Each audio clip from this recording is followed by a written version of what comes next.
Bonjour à tous, aujourd'hui je vous parle d'un nouveau type d'œuvre puisque je suis la semaine dernière allée voir un documentaire au cinéma sur la cuisine et plus particulièrement sur la haute gastronomie. Ce documentaire s'appelle Noma au Japon et grâce à lui j'ai pu me glisser telle une petite souris dans les coulisses d'un restaurant gastronomique 2 mois avant son ouverture.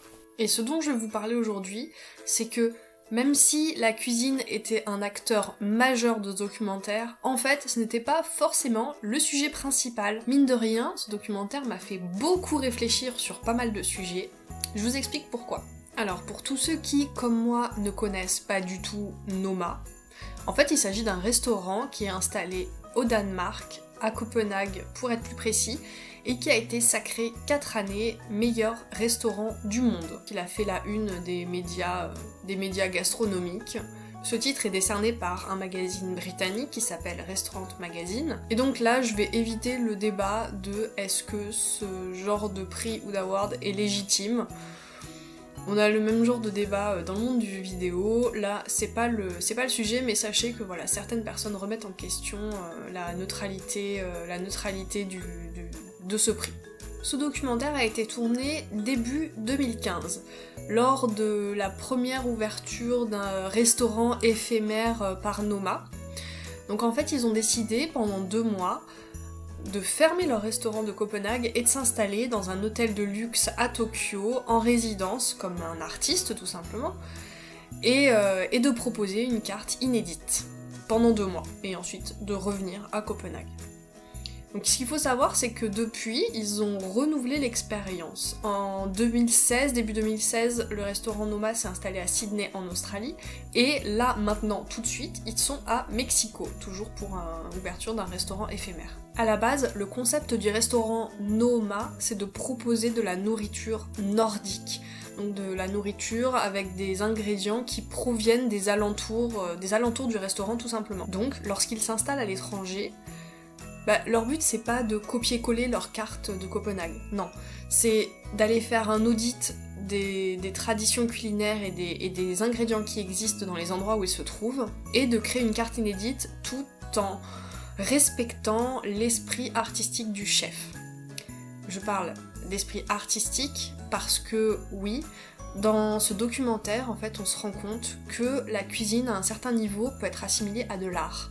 Le chef est un artiste, il est à la recherche d'une perfection culinaire, d'une vision qu'il a, et son équipe est là pour l'aider à atteindre ce but, à concrétiser les idées de plats qu'il a dans sa tête. Donc, tout comme l'art, en fait, soit on adhère pas. Voilà, il y a des gens qui sont prêts à payer plusieurs centaines d'euros par personne pour avoir le privilège de déguster les plats d'un chef. Et voilà, en fait, on n'est plus vraiment dans la simple dégustation, on paye pour aller vivre une expérience culinaire. Par exemple, un genre d'expérience avec lequel j'ai un peu de mal, voire beaucoup de mal, et qui a un lien avec le titre original du documentaire, puisque le titre original, donc en France, donc c'est Noma au Japon, et le titre original, c'est Ants on a Shrimp. Donc en anglais, c'est des fourmis sur une crevette. Et donc là, je vais vous expliquer le premier plat qui est à la carte de Noma au Japon. Il s'agit d'une crevette qui est encore vivante, que l'on a partiellement décortiquée, donc décortiquée jusqu'à la tête, et qu'on a saupoudré de sel de fourmi. Donc les fourmis, elles ne sont pas vivantes, mais en gros, voilà, on saupoudre la crevette qui est vivante mais qui bouge plus de fourmis. Parce que le chef et ses cuisiniers trouvent que à partir du moment où la crevette meurt, la saveur change. Donc voilà, moi j'ai un peu de mal avec ça parce que je trouve ça vraiment cruel. Bon, voilà, je ne suis pas végétarienne, je mange de la viande, mais manger un animal ou un crustacé encore vivant, ça me dérange. Donc pour couper court déjà à toute polémique, non, je ne mange pas d'huîtres non plus, j'ai jamais eu le courage de manger une huître vivante, du moins. J'en ai déjà mangé des cuites, mais des vivantes, non. Donc là, la crevette, voilà, je pense que c'est très osé, c'est fait exprès. Jusqu'où va la recherche de cet art ? C'est la question que je me pose. Et en fait, c'est très drôle parce que dans ce processus créatif, on se rend compte que les chefs utilisent majoritairement 2 de leurs sens. Et majoritairement même un sens. Donc ils utilisent l'odorat et le goût. Et en fait, on se rend compte que quand ils sont dans leur phase exploratoire pour aller découvrir les aliments d'une certaine culture, voilà, ils se promènent dans la forêt, ils vont voir des éleveurs. Et ils goûtent tout, ils sentent tout et ils goûtent tout. Donc c'est comme ça qu'on peut les voir en train de goûter des fourmis qui sont sur le sol. Donc voilà, ils éclairent la fourmi avec le doigt et ils goûtent. Ils goûtent des champignons qui sont pleins d'un espèce de mucus juste ramassés sur le tronc de l'arbre, les légumes frais, les fraises pas mûres, etc. Et ça c'est frappant, et ils goûtent même les branches d'arbres avec lesquelles ils vont fumer les aliments, ou grâce auxquelles ils vont cuire les aliments.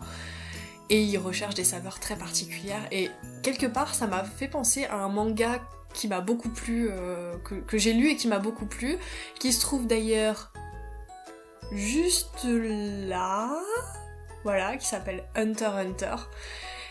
Et dans ce manga, je vous en parlerai peut-être un autre jour, mais en tout cas on a des hunters gourmets, dont le seul but dans la vie est de braver tous les dangers et d'aller chercher le plus loin possible pour trouver des aliments savoureux, de nouvelles saveurs, pour se régaler. Voilà, leur seul but dans la vie c'est de se régaler, et ils sont prêts à mettre leur vie en jeu pour trouver des ingrédients qui vont satisfaire leur palais.